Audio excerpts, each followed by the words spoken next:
Hello guys, कैसे हो आप? तो आशा करता हूँ आप सब अच्छे होंगे।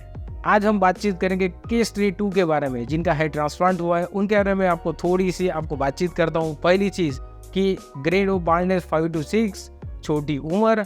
तीसरी चीज़ कि उनका जो कंडीशन है, हिस्ट्री में किसी भी टाइप का no smoking, no drinking, no hereditary issue, तो भी इतनी छोटी उम्र में ग्रेड 5 to 6 बाल्डनेस है। तो चलते हैं वीडियो में।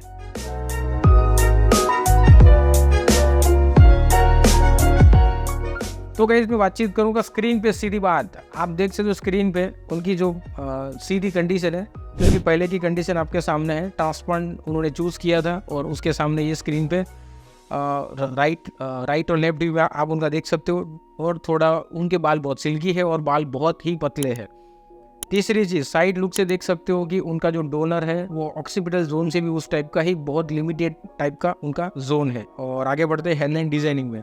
ये हेडलाइन डिजाइनिंग इस तरीके से क्यों क्रिएट की, वो क्वेश्चन होता होगा कि सर आपने इसको 3 पार्ट में क्यों डिवाइड किया है। बिकॉज उनका जो मैक्सिमम बेल्ट है वो फ्रंट में वहाँ पे मैक्सिमम खालीपन है, तो उसको टारगेट इसलिए किया गया बिकॉज सम पार्ट्स में एग्जिस्टिंग हेयर की क्वांटिटी है। तीसरा पार्ट आप देख सकते हो, टेम्पल भी क्रिएट करना पड़ रहा है बिकॉज 5 to 6 ग्रेड है, उम्र बहुत छोटी है, अनमेरिड कंडीशन है, तो इसमें टेम्पल बनाना बहुत जरूरी है दोस्तों, क्योंकि वो लुक नहीं आएगा, बंदा यंग नहीं दिखेगा। आगे चलते हैं, पूरा ट्रिम किया। आप ट्रिम करने के बाद देख सकते हो कि उनका डेंड्रफ वगैरह कुछ भी इशू नहीं है। डोनर भी आपके सामने है और टेम्पल हेयरलाइन और उस तरीके से उनका प्लानिंग किया गया है कि उनको टेम्पल भी लगे और आगे जाके बहुत नेचुरल व्यू आए।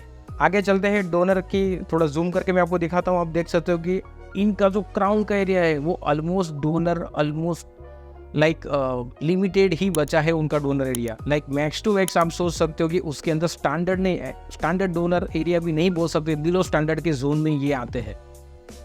चलते हैं हेडलाइन की कंडीशन के बाद। ट्रांसप्लांट जब हमने स्लीट किया है वो स्क्रीन पे है आपके। मैक्सिमम पार्ट आगे का जो 2 to 3 सेंटीमीटर से उसको बहुत अच्छी तरीके से क्रिएट किया गया बिकॉज वहाँ पे सबसे ज़्यादा डेंसिटी देने का रीज़न है कि उनका लुक मैच्योर लगे। और रही बात कि क्यों कि वहाँ पे बहुत सारा गैपिंग था और नेचुरल तरीके से सिंगल ग्राफ को वहाँ पे इम्प्लेंटिंग कर पाए और मल्टीपल ग्राफ की डेंसिटी वहाँ पे हम जब देंगे तो उसके बाद में उनका रिजल्ट अच्छा आ सकता है।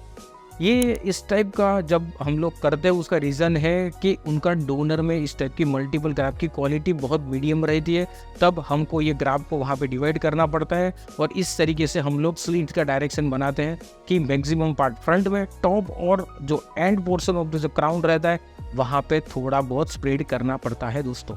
ट्रांसप्लांट के तुरंत बाद आप देख सकते हो कि पहला पिक्चर आपके स्क्रीन पे, टेम्पल अच्छी तरीके से हाई डेंसिटी से वहाँ पे किया गया है और ग्राफ का चूज रेशियो बहुत सही तरीके से करना पड़ता है। जो गलती से भी वहाँ पे मल्टीपल ग्राफ आपने इम्प्लांट कर दिए तो टेम्पल में बहुत गंदापन दिख सकता है, तो वो नहीं इस टेम्पल में आपको दिखेगा। जो शेडिंग फेज है वो आ चुका है, वो आपके सामने है। और चलते हैं 3 महीने की जो कंडीशन है उस स्क्रीन पे आपके सामने है। शेडिंग फेज अभी आपको दिख रहा होगा, माइन्यूट उस टाइप का आपको हेयर ग्रोथ दिख रहा है, पर चेहरे पे आपको स्माइल दिख सकती है। 6 मंथ की जर्नी आपके सामने है। बंदा पहले की जो कंडीशन है उससे बहुत खूबसूरत लग रहा है। और मैंने जो बोला था कि हेयरलाइन का जो 2 सेंटीमीटर का बेल्ट है उसको क्यों टारगेट किया गया, उसका रीज़न यही था क्योंकि एग्जिस्टिंग विद मिनोक्सिडिल और पीआरपी से वो ग्रोथ करने वाले हैं। ये सामने देख सकते हो, एकदम सुपर मैच्योर मेल बंदा आपके सामने स्क्रीन पे। 8 महीने के बाद रिजल्ट आपके सामने। ओके, इनकी टेक्निक है IFU से उनका पूरा ट्रांसप्लांट किया गया और उनको 4000 प्लस ग्राफ्ट उनको इम्प्लांट किए गए। इंटरेस्टिंग स्टडी के लिए आप हमसे जुड़ते रहिए और आपको हेयर फॉल से परेशान है तो आप मुझसे कॉन्टेक्ट कीजिए। Once again, doctor Jinkal Kunjadiya, dermatologist, cosmetology, hair transplant surgeon. तो दोस्तों, स्टे हेल्दी, स्टे ब्यूटीफुल।